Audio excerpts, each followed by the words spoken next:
At Bianchi Honda, we want to exceed your expectations for customer service. From our gorgeous showroom and accommodating staff to our extraordinary selection of Honda vehicles and industry-leading service department. Your vehicle should be the best choice for you, and you can find it here at Bianchi Honda. I'm Jason Perico, and I promise to always make it worth a visit.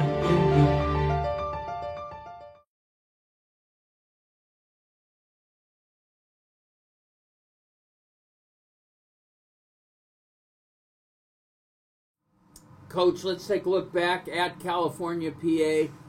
You come out, one of the biggest games in school history. It's 35-0 Cal. You started fighting back. Yeah, Liam Nodler goes out late in the second quarter. Get a look at the future, which looked pretty bright with Zach Phillips. But just tell us about the first half. I mean, it was almost surreal watching it. I knew California's good, but I thought they were beatable. Yeah, I think we helped make them look a little bit better than they were. I told you all year, Jimmy, and we talked about this with the opening kickoff, and why I try to take the ball is because we've always needed a catalyst with this group to get us going. And if we score first and we have success early, we normally play a lot better. And that thing snowballed on Saturday. Unfortunately, it did get away from us a little bit, and they were punching us in the mouth. And I don't know, it took us a while to fight back.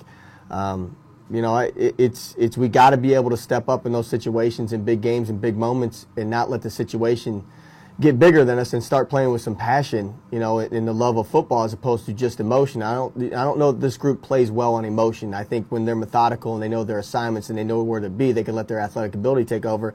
But, I thought when they settled down, they started playing with the passion and why they remembered they played football. I thought we played a lot better. We outscored them in the second half. And once we settled down, we turned the ball over twice inside the red zone in the first two series offensively. You just can't do that. We missed some tackles on that first drive. And, there was a questionable call on a touchdown in the end zone that, the bobbled ball that we actually sent into the officials. And I got a phone call back saying, yeah, we did pick the pass off and it was a bad call, which instead of making it 14-0 would have made it 7-0 with us on the ball in the 20. But, those are human errors and they're part of the football game. And I don't know that it changes the outcome of the game, but it certainly didn't help from that respect. But I was as disappointed as you as the way we came out. And that starts with me. I'm the head football coach. I've got to get these kids in a better mindset to come out and be a little bit more sound with their mind and be able to make some plays in space.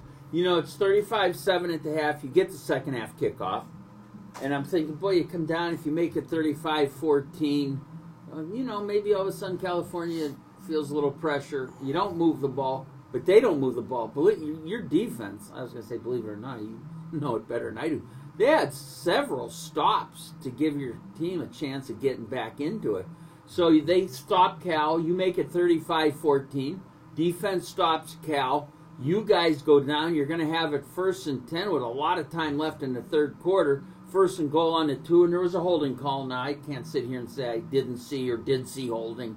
I can't make those comments. But you're in a position to make it 35-21 with a lot of time in the game and your defense playing well. I considered that the key play of the game for you. You and me both. I think we talked about this after the game. The holding call, when we were on the 2-yard line, it was going to be 1st and goal from the 2. I felt pretty confident for what we were doing. We could push the ball in the end zone.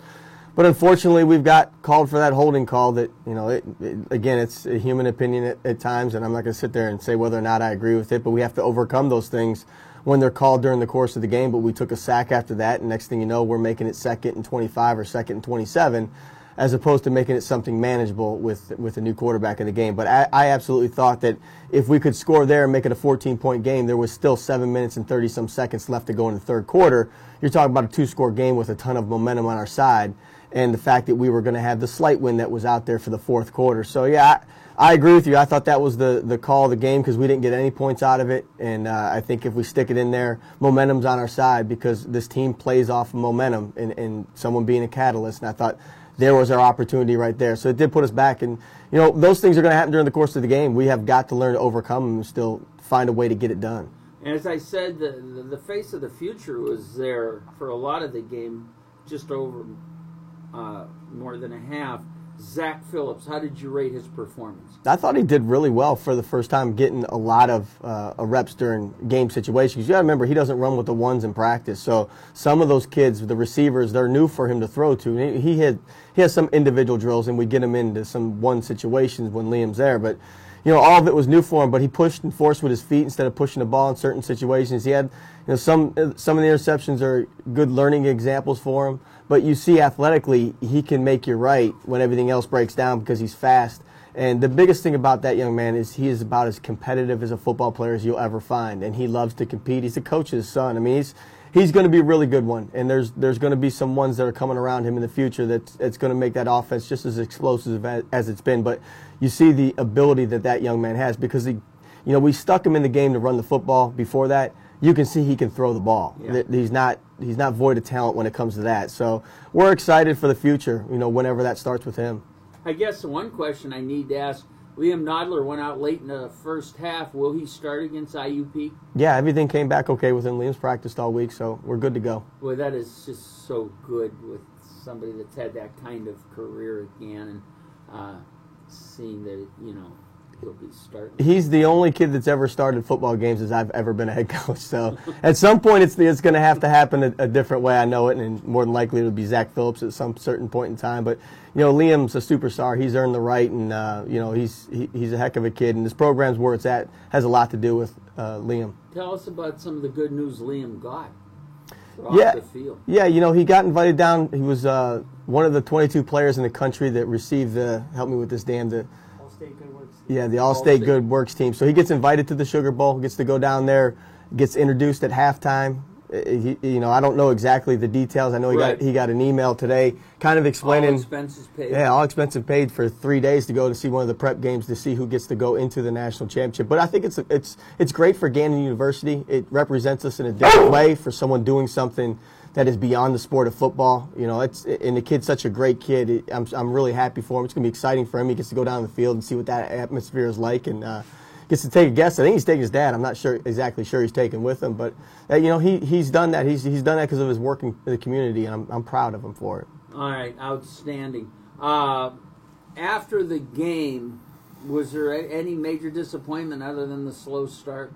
Oh, that was the main one, Jimmy, to be honest with you. The slow started. We came out and we fought, and the score was 14-7 in the second half, and when we settled in and fought back, we were extremely competitive at that point in time. But, we can't come out with those slow starts. And for whatever reason I can't put my thumb on it this year, our slow starts and our games where we didn't probably play the way we wanted to have been at home. Our road games, we're 4-0 on the road and play well on the road. So I don't know if it's the distractions at home and all the preseason attention we've gotten and more pressure and whatever it might be.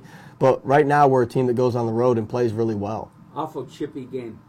Yeah, I mean, we kind of gotten used to this with a lot of these games with Cal and the one that's coming up here and some of the different teams. And I guess those things happen, and we have got to match other people's intensity but not lose our mind about what's going on during the course of the game. Some of it's beyond football that probably doesn't deserve to be in the game, but it is what it is, and we've got to focus on what we can control and control our controllables and just deal with it, move on, and worry about the scoreboard as opposed to those other things. All right, going to take a break, come back, take a look at IUP. Welcome back, everybody. Coach Brad Rysicki, Gannon University Coaches Show. Coach, another intense rivalry with IUP. You've got that coming up. Their season's on the line. I know you hate to even hear the term spoiler, but that's where you're at right now. Mm-hmm. I know you still want to win no matter what, but there'll be a little extra there for you to get going with the kids. Yeah, this has turned into a really good rivalry with IUP. I enjoy the game because I think it's one of the more hard-played football games that we're in during the course of the season, and I've always respected the fact that IUP plays so hard, and I think that's how it needs to be played. And this game, you got to bring a lot of emotion, a lot of physical play. You have to be ready. You've got to buckle it up and go down there and play them. They're different than what they've been in the past offensively, but they still just find a different way to run the ball for over 300 yards a game. So they're running for over 300 yards. Yeah. They're spread offense now, but they run the ball, and it's different. You're not going to see two tight ends, two backs. as much and those type of things, but it's different, and they do a really good job of running the football right now, especially if you can run for that much. The whole thing about the PSAC is teams that win in the PSAC are able to run the football and play good defense. I've told you that for a long time, and that's one thing that they do really well right now down there. Wow. What jumps out at you on film offensively for them, other than being able to run the ball? Is it just good blocking and straight ahead football? It has a lot to do with it, but their quarterback's one of the best you're going to see, number 5. He's a transfer from Temple. That he's dynamic. If things break down, if he's dropped back in the pocket, he's the kind of kid like our kid that came in the game on Saturday that can make everyone miss and go run away from everyone. And he's big and he's physical and he's fast and he's athletic. And he had, I think, 200 and some odd yards throwing the ball in the first half against Slippery Rock. So if you leave, you send everyone at him, he can throw the football too. So he's their extremely dynamic one, and we're going to have our hands full just dealing with him in general. But then you throw in the backs that they all have back, 27, 20, and 38 that have played for him. They're a good offense, and they've gotten so much better from game 1 against Kutztown to their last game here up front with their offensive line. They've always done that down there. They're physical enough to move you off the football. So we'll have our hands full, but it starts with stopping the run with those guys. And they've got some kids back, and 34, we thought last year was one of the best wideouts we faced. Remember, he caught the bubble passes, and he returns punts for them and does a lot of things. So they're extremely dynamic on offense, and we're going to have to play well, tackle kids in space, because it comes down to one-on-one plays. And their quarterback's been making people miss to this point, and that's where they've been scoring all their points. With that type of quarterback you're facing, what do you do as far as trying to pressure the quarterback? I mean, if you make a mistake and he breaks containment, you're automatically 20, 25 yards. So how do you have your defense rush that type of? Yeah, you got to have somewhat of a controlled rush at that point in time. We watched Slippery Rock. They sent 7 and 8 at times and ran by him. He ran by them for 55, 60-yard touchdowns. So you have to be under control a little bit going back there. There's some teams that have played base. There's some teams that have pressure. I think we'll be somewhere in between because we are a 3-man front, and sending one is normally like a 4-man front for us. So we've got to give them a variety of different looks, but we have got to be under control. If you run really fast, you don't break down, you're going to run by the kid, and he's going to make you miss. And then if you're in man-to-man behind it, that's a lot of people with their back turned to a kid that can just run by you. So we've got to be conscious of that. And I think on Saturday we have got to make them earn their points and not give up the big play, because with those explosive players I just told you about, they can go 65, 70 yards in a heartbeat, but we've got to make them work. If they're chipping away at 5 and 7, 2 and 3, I think that plays in our favor a little bit. So we're going to have to make them earn their points on Saturday, and I think that would help out our defense, and we're going to have to control the ball on offense. Obviously keeps their offense off the field. What about their defense? Yeah, they're still basically a 4-man front defense like they've always been, but they're different because they'll jump into what may look like an odd, but it's still a 4-man front concept stuff where it's just different. I think they have something a little bit new in their scheme for everybody they play that is not so far away from what their basics are, but it's a different look. So we're going to have to be prepared for something that's different. We've kind of given our kids the different looks that they've shown for the last 4 games. Maybe some that have ran some zone read against them, what exactly they've done. We've went back into the past of what they've done to us. But they're skilled enough to play cover 1 in the secondary and match up man-to-man and press you. So we're going to have to get off press, and they're going to be aggressive. And we've got to take our shots and make some big plays on offense. All right. You're always recruiting. You're always thinking recruiting. Has your thought process changed from the beginning of the season to now as to what position you're going to go after, or are you still just going to continue to go after the best kids that you can get? Well, we're going to go after the best ones, but I think some of your mindset changes during the course of the year because of what happens during the course of the season. Maybe you had some kids that are out playing that may not be ready next year, that you might have to go try to find a bounce back or something like that. But we traditionally want to stay with the high school kid to bring them in, but there's certain places on our team right now that we have got to bring competitive depth in right away.